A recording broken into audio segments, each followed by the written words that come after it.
for plant topics. Hello, everybody. It's a great pleasure for me to run yet another almost final panel about how gastronomy, how restaurant market is more and more open to plant-based food, how the pandemics changed that. And I have very fine guests with me that I really wanted to invite for our conference today, and I am very happy that they agreed to accept my invitation. Katarzyna Makowska from pyszne.pl, takeaway.com. Kasia, I'm very happy that you're here with us, and I'm not sure if we can hear you. Hello. I think we can hear you. You can hear me? Dominik Szoławski, Max Premium Burgers. And nice to feed you fed us today. Rafał Bartosiewicz from Nice to Feed You, hardworking, and Dariusz Richter from Kuchni Świata. So one of the companies that democratizes plant food in a more traditional manner, like tofu, tempeh, and stuff like that. Not to make our introduction any longer, I will just ask you a warm-up question. We have pandemic times, post-pandemic times. You probably have some observations on how it impacted. It's over a year, I think, several months.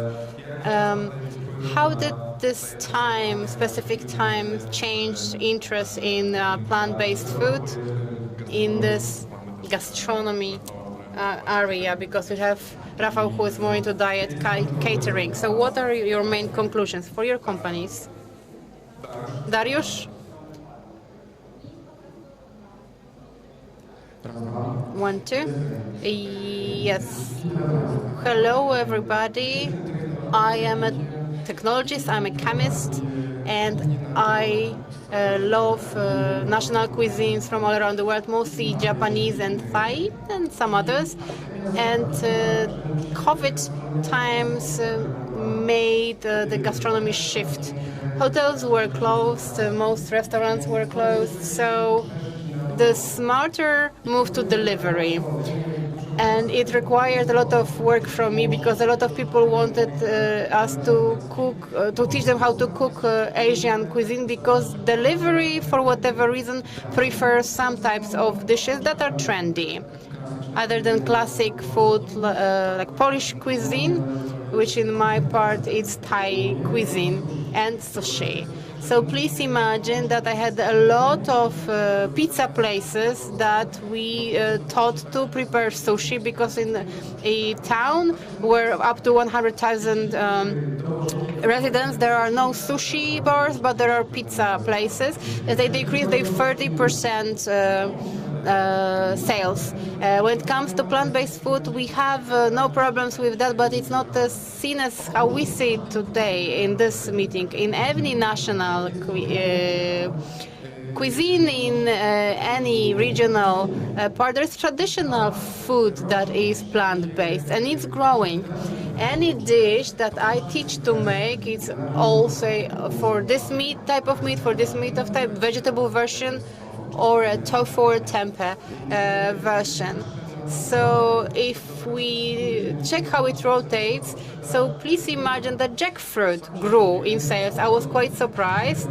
It turns out that it became a chicken alternative. So jackfruit, we sell jackfruit in, I don't know, dozens of tons, but not, but Linda McCartney's products sell as they used to say, even though it's a good quality and it's from your world. So the gastronomy that doesn't have any marketing, they don't try to convince people. It's the client who chooses, and they prefer traditional food, not the modern version. You started talking about delivery, so maybe we'll ask Katarzyna. It's nice to be the female representative in this masculine world, but when it comes to the growth of delivery of plant-based foods in last year or 2 years, we see a huge increase. in deliveries of that sort from our consumers, from the restaurants on our platform. I think it's doubled in some months. But we can also observe that there are more and more plant-based restaurants. So there are more concepts that are fully plant-based, that are vegan-friendly. So they have as many vegan alternatives as possible, or are at least vegetarian with vegan options. We have more and more restaurants like that on our platform, and our consumer studies show that healthy eating is a strong trend. So a lot of people like the plant-based food. They think it's healthy eating and it responds to their need. I think that we feel that what eats impacts our health and our comfort of life, and this is the direction we're going to when it comes to choosing a restaurant that we are interested in delivery. And when it comes to marketing, because I am a marketer, I think it's interesting to observe what goes on in social media and what social discourse is being held because of the economical trends and social trends. And for a year or two since COVID started, there is more memic topics of plant-based food, and one slogan that I remember, which was repeated very often when it comes in COVID, that tofu has never kissed the pandemic. So more and more people are aware of the fact that if they go towards healthy eating, plant-based eating, vegan eating, this may mean a better tomorrow for us. And I think that there is higher understanding, and it's getting more professional in that food in the part of that food industry. Rafał, Dominik? Okay. Hello. Yes, Kasia, thanks, because you said something very important. Your clients paid attention to healthy food. I will tell you a little bit from our perspective, because we are the leader on the catering market in Poland, and this means that our clients, when pandemic broke, actually turned away from us, because it's logical, because diet catering is a luxury good, and the first symptoms of any economical threats makes us cut off the luxury goods. So unfortunately, it turned out that this whole optimism that we'll cook at home healthy food did not work. So you said a while ago that restaurant, pizza places, sushi places, after a few months, people came back to catering because they realized that healthy, balanced diet prepared in a diverse manner is a great fuel to deliver your tasks, your plans that are an everyday challenge. We also noticed as a company that there are many people interested in catering when people started working from homes. They didn't have time to go shopping. The restaurants were boring, the local restaurants were boring, so it was good to choose diet catering with a selective menu and eat something else every day with different possibilities. But if we talk about plant-based diet, it's as late as this year when we have a full 100% plant offer, but we will discuss it shortly. So this also made our clients realize that they can limit the calorie intake of their meal. So they started calculating healthy calories. So here we are today, where we have a diet catering market exploding because it's growing very fast, year to year, over 100%. And Dominique? Can you hear me? Yeah. It's a great question. However, I don't have a great simple answer to that, because the correct answer is it depends. It depends whether we are talking about Poland or Europe and Nordic countries. The situation is unclear. The dust has not yet set. We are still shaken by the pandemic, and Anya will confirm, she's from Salad Story, that we have problems with employees and new sales channels that we are still learning. For example, delivery as a new sales channel. The Swedish people say they've seen a decrease. There is so in terms of the trend from switching from meat to plant-based, this trend has slowed down. But this is in Sweden. In Poland, it's exactly the same. This trend has been growing systematically. Of course, it's a few percent every year, but this growth has continued. We can already say that our small chain, which is growing in terms of number of restaurants and number of guests, sells 25% of its meals as plant-based, not counting halloumi. I think very soon every third burger sold by us will be a plant-based burger. So now to respond to your question, for Poland, the pandemic has neither improved or the situation for our market nor harmed it. It's great to hear that every fourth burger you sell is plant-based, especially that Max Burgers consumers are not people who are specifically looking for plant-based products on shelves. That's right. We are not a large chain. We are, in many respects, a very simple burger selling place. We are growing, that's true, and there are certain elements that set us apart from others. However, we are focused on an average burger eater.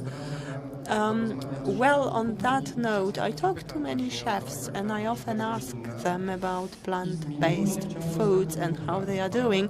And they've seen a change in the last 2 years. 4 years ago, when I started trainings in a vegan diet, everyone was excited. Oh, it is going to be so great. But when I ask them now, they tell me vegan clients, vegan customers are not convenient to us because they visit us rarely.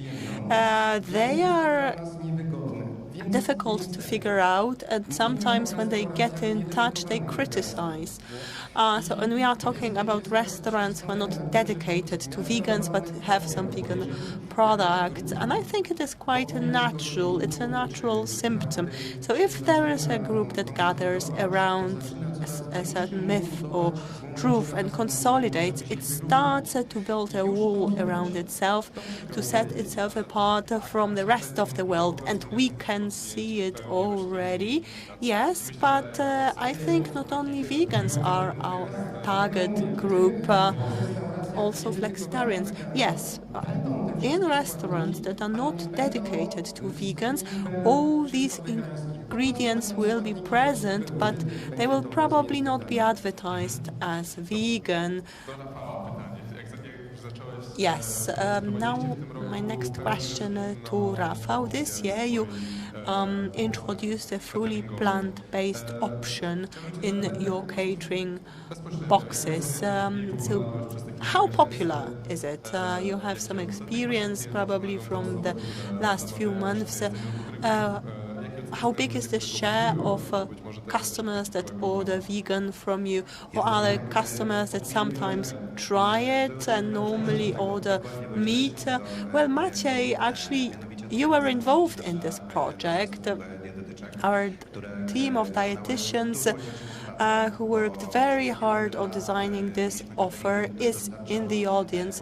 Many years we offered different diets with different dietary restrictions for different customers. However, to introduce a well-balanced plant-based options required that we change a number of processes, that we train a lot, that we test a lot. Together with Maciej, we analyze it. It was a long mental journey. Because, of course, we want to keep our end customers satisfied. And as I said before, diet catering is a luxury. Not everyone can afford it. So the customers that do order it have high expectations. their expectations towards us are higher than the expectations they have when they cook themselves at home. They complain a lot. So we have covered quite a large portion of this journey, but it still continues. We are still perfecting our offer, our processes. This is also the reason why our entire team is present today, our dietitians, our chefs, whom you had a chance to meet during lunch. So we keep learning and developing. In terms of marketing and percentages, when we introduced the vegan option, it was very nice to see a trend among people who before ordered less gluten and dairy-free options from us. They went for it. Now, in our offer, the customers can select between different menus, which means that, for example, they order one option, but one meal in today is ordered from the vegan menu. You didn't give me any specific figures. Well, it keeps growing, but the share is less than 10%. Unfortunately, when we first started, it was less than 5%. It is now almost 10%. It is not bad. Yes, it is not bad. The trend is optimistic, and we keep growing. And I believe that it will shift towards more vegan in the future. We have representatives of different types of restaurants. So my next question goes to Katarzyna. Can you please give an update on plant preferences of Polish people? So do we want to hear traditional Polish cuisine in plant-based versions, such as dumplings or pierogi, or do we expect the plant-based kebab or pizza? I remember that last year it was said that Polish people prefer traditional cuisine in plant-based versions. Yes, I think we can maintain it this year. So still, at least when we look at what people say, people are mostly interested in traditional cuisine. In general, 56% of Polish people every now and then choose plant-based meals. When we look at the volume of orders on Pyszne.pl, and we are the market leader, so we believe it is representative. People choose what's available: comfort food, pizza, kebab, salads, bowls, Asian cuisine a little bit as well. It was said already. There are new concepts with vegan sushi, for example. But when we look at people's declarations and what they say, they are mostly interested in Polish traditional cuisine, regardless if we ask about their taste in general or only plant-based products. They prefer dumplings or chicken broth. Polish people say that it is difficult to give about meat in traditional dishes such as a cutlet, for example, or chicken, and Vega Bistro or similar restaurants, Vega from Wrocław, my favorite city, are a very important instrument in changing that, because they offer traditional Polish food in plant-based varieties. Dariusz, we have talked a lot about people's preferences, and it was repeated that people are interested in traditional cuisine involving meat alternatives. When I think about how plant-based cuisine should be popularized, I think of tofu or tempeh. So products that are not meat alternatives, that they can become a part of our daily diets more than plant-based burgers, because burgers are cheat food, something we use once a week but not every day. You also mentioned jackfruit and how interest it is has really increased. How about tofu and tempeh? Well, it keeps growing as the demand for this sort of dishes keeps growing, and so do skills of our chefs. They keep learning. A few years ago, I had to show tofu because people never seen it. I had to cut it. I had to really make them taste it because they were convinced that it must be disgusting. Today, this is no longer the case. There are different types of tofu available on the market. And I don't know, people mince tofu and add some fruit and drink it as a cocktail. The same people who considered it disgusting a few years ago. For tempeh, this process is slower and this product is still quite fresh. But with jackfruit, it is actually quite strange. I think it's a media phenomenon. Someone published something and suddenly it exploded and everyone wants to taste this ingredient. So, actually, there was a moment in time when all jackfruit supplies in Europe have been consumed. As I imported it from the Netherlands, and it was no longer available in Europe. Now we have a production line, so the supply is secured in cans. But if the interest continues, we will think of alternatives as well. In terms of traditional food, so I heard the term hybrid food today, and I was surprised why hybrid. These products have been there for thousands of years. When I teach Korean cuisine, they have banjajeon. It's an interesting mix of meat and tofu, 50 plus spices. It's fluffy, it's great for flexitarians. It's the perfect solution as it is a better minced cutlet they are familiar with, and yet they consume 50% less meat than normally. So it's very interesting, more interesting than the alternatives that are fully plant-based, because you have to convince people, you have to make them to eat it, to try it, and they say, okay, the real thing is better. I think Max Burger is doing a great job because the way you prepare your burgers make people fall in love with them. And these people don't have to be vegans because your plant-based burgers, they are really scrumptious with this crust. You don't have to be a vegan to love it. Thank you for that. Actually, the guy who designs this food used to be the main chef of the Swedish royal family, so we have a great guy to work with. Thank you for that. But compared to other quick restaurants, you really emphasize your green side. And Max Premium Burgers, do you see your role as a food-based food evangelist in the fast food sector?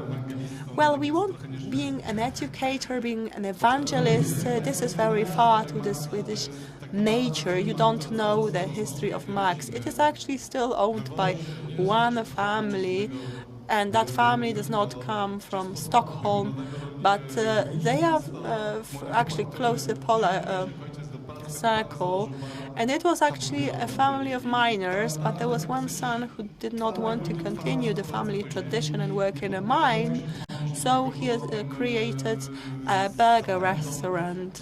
So it was not very sophisticated, and this spirit, which is ambitious but not very pompous, is still present. We are just a burger place, not a very big one. Of course, we are growing, but we are still relatively small.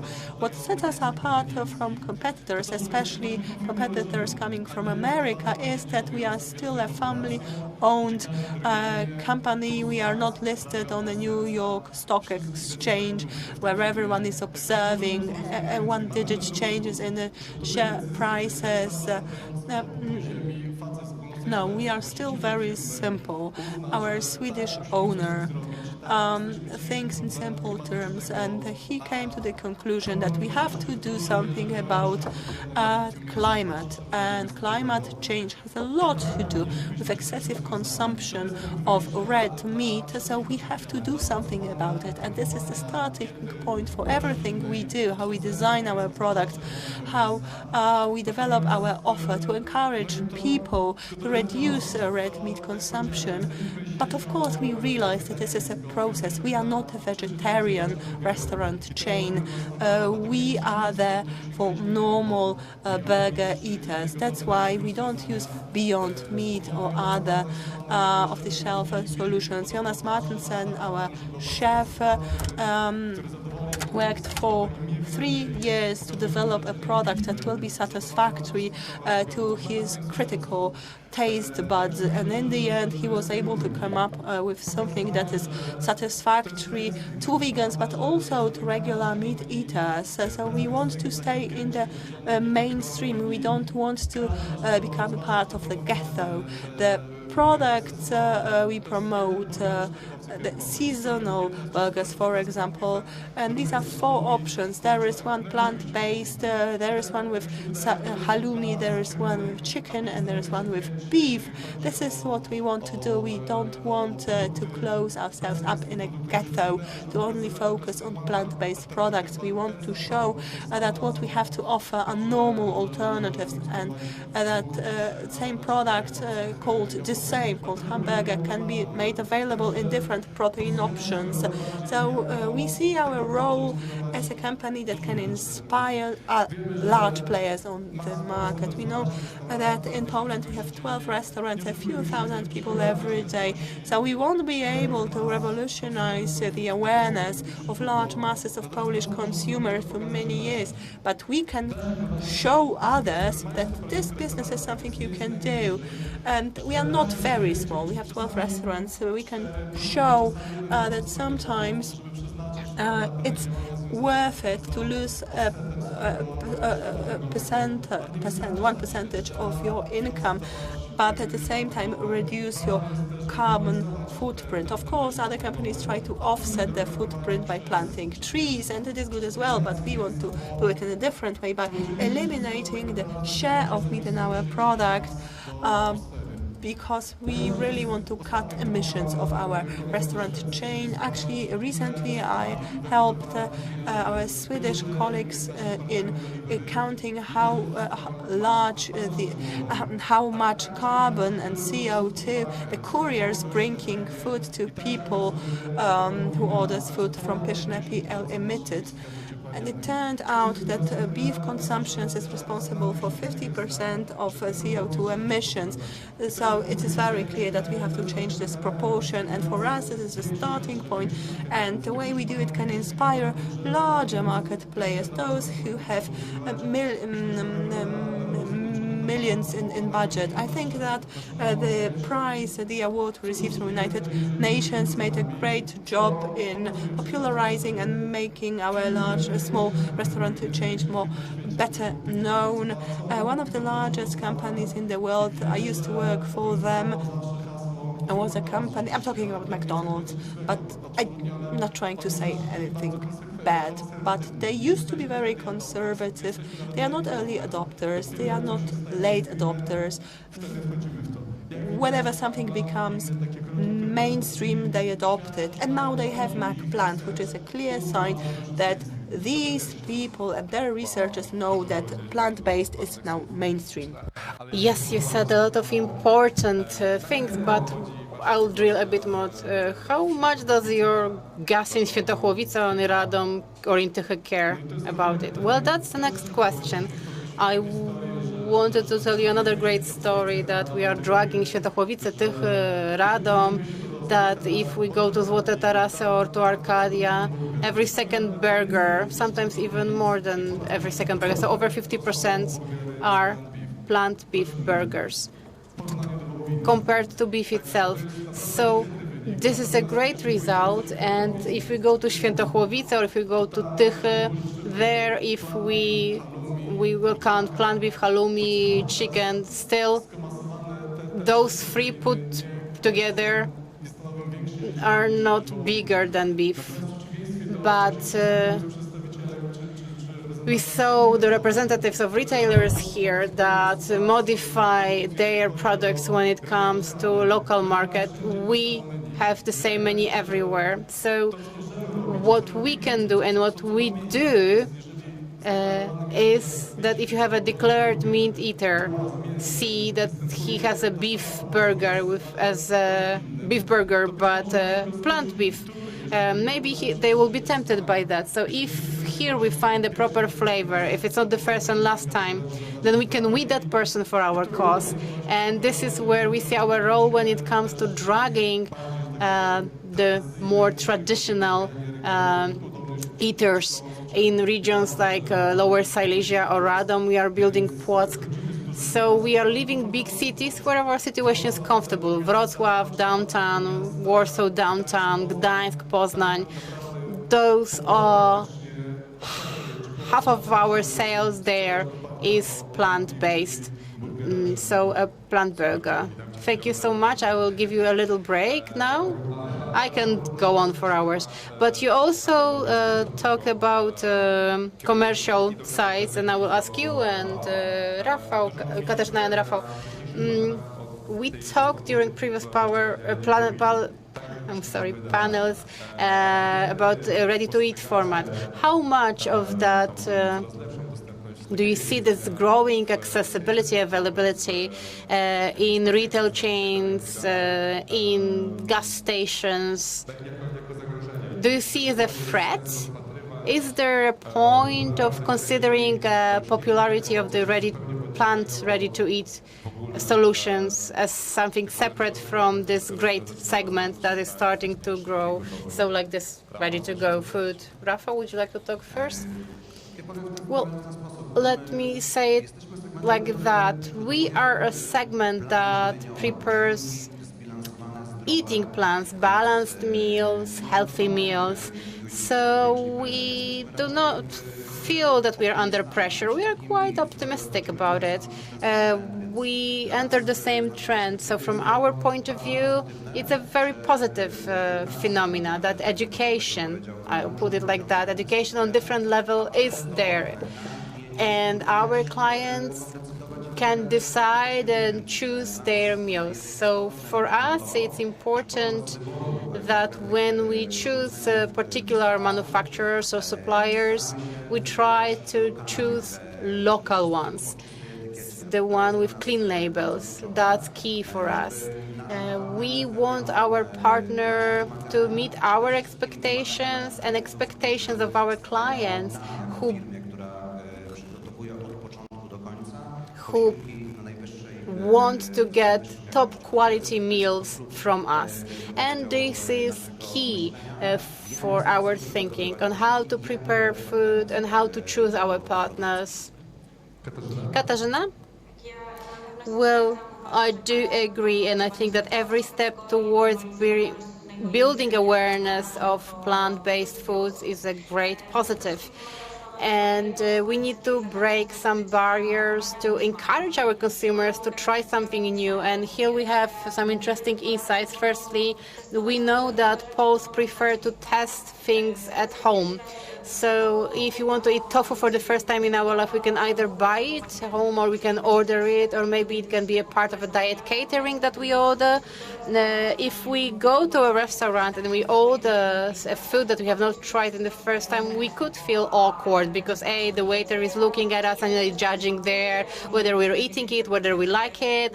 We don't know how to eat it from the plate. So both shopping and ordering delivery addresses the need of trying new flavors at home in peace and quiet.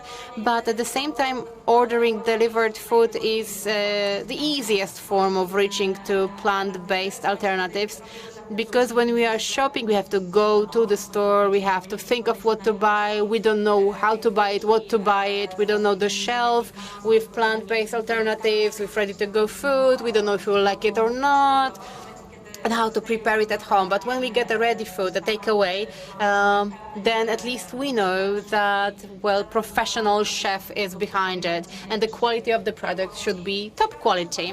An interesting example is a Dutch brand which is called the Vegetarian Butcher, that is now part of Unilever, and they are available in Poland. But the Netherlands is their main market because this is their home. So they prepare traditional Dutch dishes in a planned manner and published a book about it, a cookbook. So they show how to cook it, what ingredients to use and buy that would match their meat alternatives that they manufacture. So definitely it's not a threat. Definitely it's something that builds the category. And also the studies show that 51% of Polish people believe that being vegan today is easier than 5 years ago. And also that the offer of the food industry is growing. I think we have 30% of respondents that the wider offer helps them to try vegan flavors. So all hands on board. Yes, we are going in the same direction. Rafał, trying food at home, one of the features of your company is that you can easily manipulate the dishes that appear at your door when you order your box.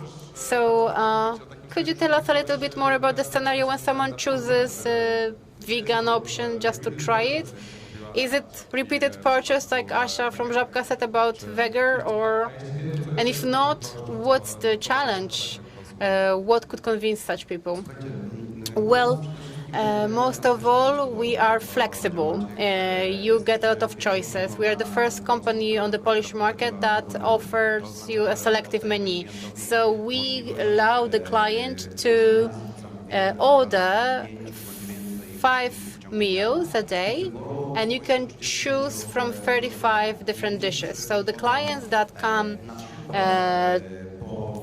for, let's say, dairy-free or less gluten or less carb or vegan or vegetarian meals, it turns out that 90% of them uses this option of selecting their menu once they make an order on our website, on that specific choice. So this means that a lot of people throughout their day eats meals that are from their vegan meal, even if they are not, if it's not their first choice. So this actually means that we give our client an offer to try different cuisines with different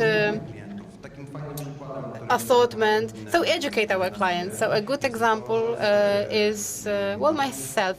We have a spaghetti bolognese with bezmięsne. So the only difference is that the spaghetti bolognese, which is vegan, it tastes exactly the same. So if they don't need the label correctly, they will choose this specific meal, and it turns out that it's vegan. And it's really hard to tell them apart. Are they mad at you? No, we have not heard signals like that. But definitely the feedback that we get from our clients, because they rate specific meals throughout the day, so automatically we know what they liked, what they didn't like, how we can improve those meals. So then we check by ourselves what could be improved there if there is need for improvement, and how to diversify our diet more. So to give you a direct answer, we just give people possibility to choose. You enter a restaurant, more or less, you don't have to limit yourself, and this makes people to choose the 100% plant-based diet in every home of our clients. I could just add that a meat eater, when they are surprised with information that they had a vegan version, they never are mad, they are happy. And they're like, oh, you can mock it like that, so don't be afraid. Yes, I confirm. Yes, you can eat a good meal, simply like that. No, they're happy. They're really happy.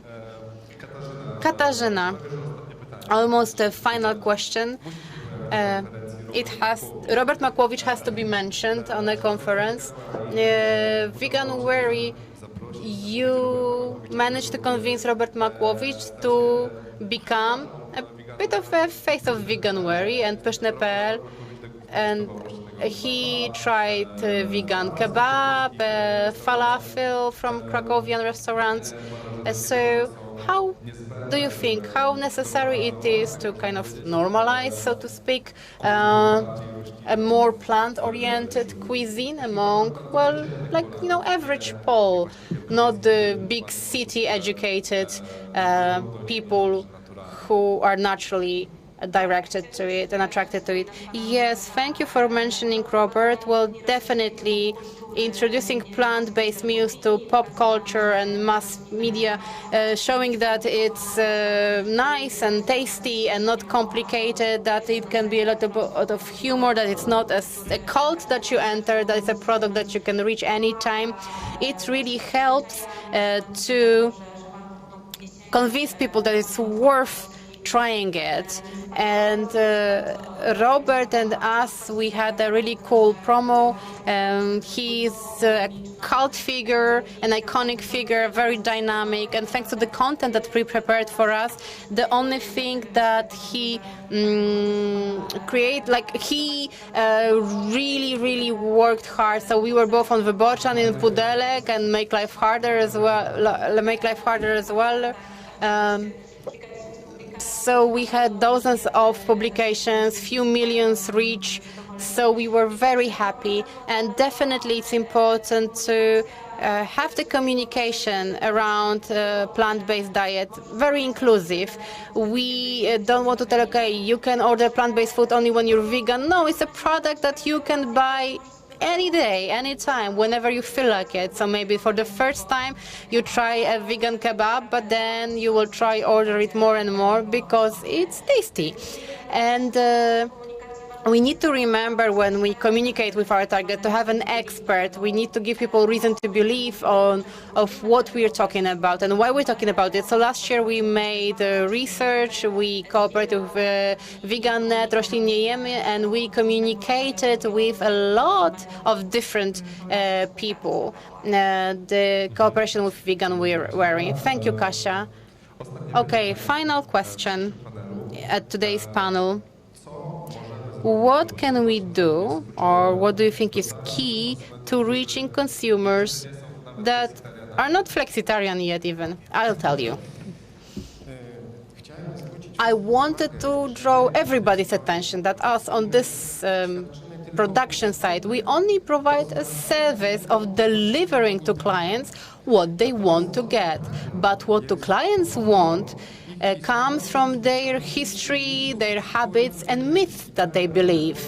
And the ones that run the world are the ones who create the myths. I am talking about it because I was by program by one Hey that was supposed to reprogram the market, and one mythology that was also supposed to reprogram something. I did what I did because as an expert, this is my job. But I was surprised with the results. I was not aware of the fact that as people, we are not individual beings that think. We don't think much. We deliver our cultural habits or myths. So in order to reach the final consumer with a myth, but a reasonable myth, and my generation of technologists is quite concerned with the pro-healthy narrative that you talk about, because there is a threat that we will attach the propriety good, bad, in a ruthless manner, and we will not know what would happen to people, because until now we were self-sufficient and we were self-regulated by culture, and the diet changed by seasons, and we survived millions of years like that. But now if we move on to artificial food, tech food, then I cannot guarantee what would happen next, because I graduated in 1980s. In few topics we already had to change opinions for many times, because there is new research, scientific proofs that showed that what I learned was wrong. Okay, that's good that you're so open-minded and so open to change. Rafał, Dominique? Well, yes, maybe from the network fast food perspective, I think that it's important to learn a lesson that we need to set goals. The goal is that step by step we will change the proportion of selling meat products and we will sell more plant-based products. Let's set the goals, let's announce them. Let's make sure that there will be an external audit to verify that. Let's communicate stages. Let's not treat reaching that goal as a plateau, but then we have to set new goals. I think this is important. From our point of view, it also seems that not closing those words which we have a lot of ideology with: vegan, vegetarian. Plant-based sounds great. Green menu, plant menu sounds much better, more positively. It doesn't direct us at, it doesn't put us in war. We have a huge polarization here, so we should include plant-based options into mainstream without separate menus for gluten-free or other freaks or people allergic to something. But if we have a new burger, let's put it in 4 versions. And then we have small changes that we are trying to make. It's enough then. We are showing our campaign burger, which is in 4 protein versions. Let's show the plant beef on front, but if we put those dots together, like for example, we have those kiosks, how we present the menu, this is so scientifically proven. From which side we start to read, where our eyes go first. So let's try to change that menu in small steps that are sometimes invisible to our consumer, to push them towards the desired choices, desired for the world and for themselves. And thirdly, I don't think we haven't seen a presentation where flavor wasn't mentioned. It's the most important. Even the biggest meat eater, if they see that a meat burger that they've chosen is available in a plant version, if they try it and they will say, wow, it tastes exactly like my mother's minced pie. This is what we heard about our plant beef. They will buy it more often, and this is how we gradually change into a good direction.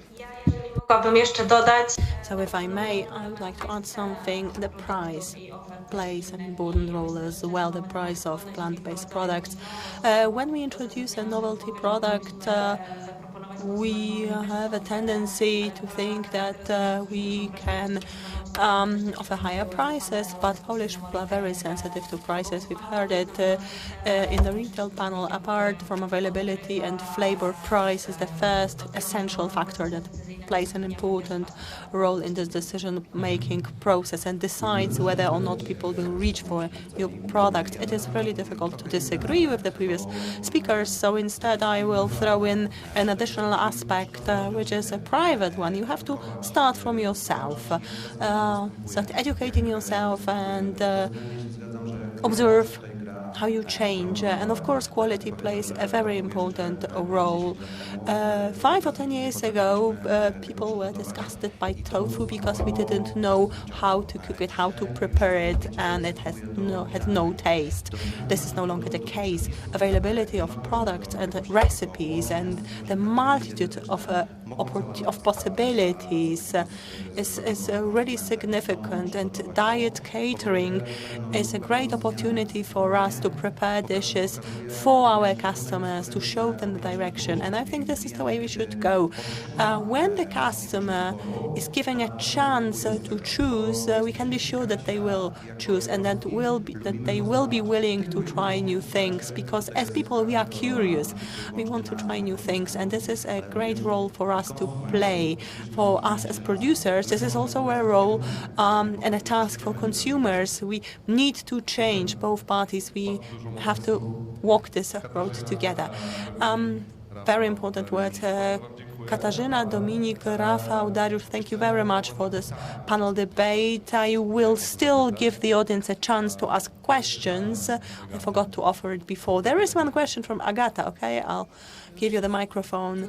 I know that this conference has been quite long, so if I have a difficulty phrasing my question, please forgive me. I have a question to Dominik, because you have been talking very nicely about your future goals and dividing them to stages. However, a colossal part of your sales is generated by meat burgers. And how do you balance it out in your communication? Because I understand that your company makes a large portion of your money on meat. On the other hand, you probably want to communicate about your plant-based products. Are these two products competitive? Do they compete with each other? And how does it affect traditional consumers when they look at your plant-based products and this communication? Well, in our sector, there's a term of cannibalization. So we have a great product, it sells great at the expense of another product. This is cannibalizing. So when we talk about our burger, very soon we'll have a new one with avocado. It's important to advertise for new products while at the same time emphasizing that this is an addition to the existing products, that consumers now have a choice. So you know our beef products, try our halloumi products. We as a company are relatively young, so we are still looking for our voice. And sometimes we take a misstep or we take a step back instead of forward. For example, stronger communication for poultry, which is a relatively cheap and low quality source of protein, would be a wrong way to go. We have defined goals for a company back in 2016. Until next year, we want every second meal sold in our company to be plant-based. This was the goal we defined for ourselves in 2016. Now in 2021, it seems unrealistic. This is the goal we set in 2016. Then, after some time has passed, we thought, okay, not every second meal, maybe every third meal. We are moving forward. We have high hopes of achieving this reduced goal in next year.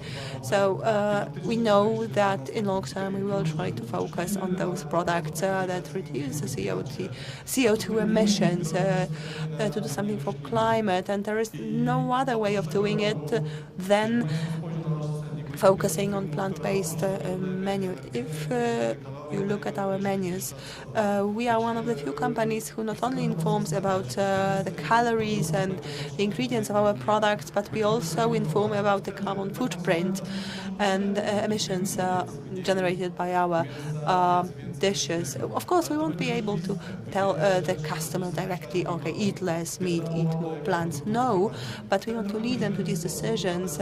If we inform them about the carbon emissions caused by individual dishes, they might be moved to the right directions themselves. Marketing has a large role to play here.